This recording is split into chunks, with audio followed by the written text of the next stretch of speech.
Hello భోజనప్రియులారా, బాగున్నారండి అందరూ? ఎలా ఉన్నారు అండి? ఇవాళ కొత్త వంటకంతో మీ ముందుకు వచ్చానండి. సూపర్ ఉంటుందండి. ఒకసారి రుచి చేసేయండి. ఆ ప్రాసెస్ ఎలాగో చెప్తాను. చెప్పే ముందు ఒక మాట చెప్తానండి. మా ఇంట్లో అయితే ఆకుకూరలు తినరండి. మీ ఇంట్లో కూడా తింటారా లేదో కామెంట్ చేయండి.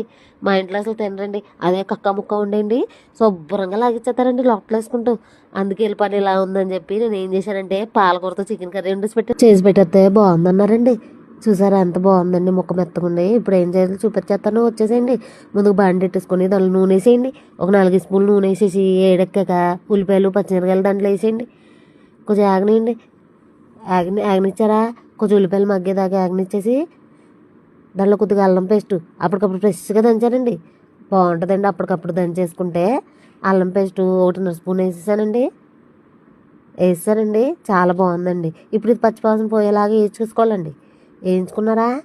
ఇలా వేయించేసుకోండి, బాగుంటుంది. ఇప్పుడు కొంచెం పసుపు వేసుకోండి.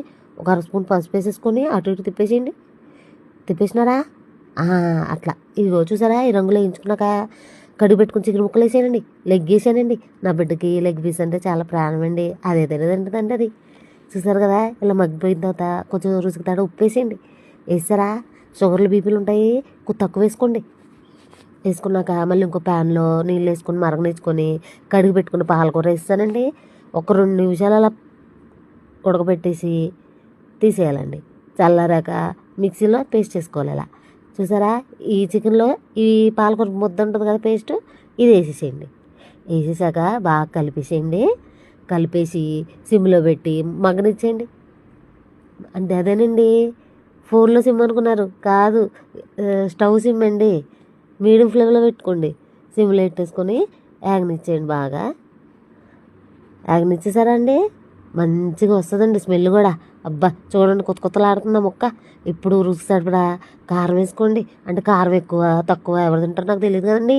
మీకు తగ్గట్టు మీకు కారం వేసేసుకోండి. వేసేసి తిప్పండి అటు ఇటు. చాలా బాగుంటుందండి. ఒక 2 నిమిషాలు మూతట్టి తీసి మళ్ళీ తీయండి.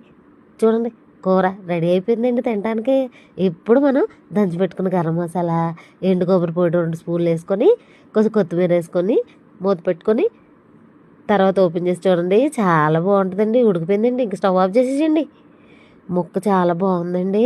ఇప్పుడు చెప్పండి, పాలకూర ఆకుకూరలు ఎవరు తినరో చెప్పేసేయండి. లొట్టలు వేసుకుంటూ తినేస్తారండి. బాగుందండి నా ఐడియా. మీరు కూడా ఆకుకూరలు తిన్నోళ్ళు ఉంటే ఇలా చేసి పెట్టేయండి. లొట్టలు వేసుకుంటూ తినేస్తారు ఆకుకూరలు. అసలు ఆ టేస్టే వేరండి. ఆ ముక్క ముక్క తింటే ముద్దకి అబ్బా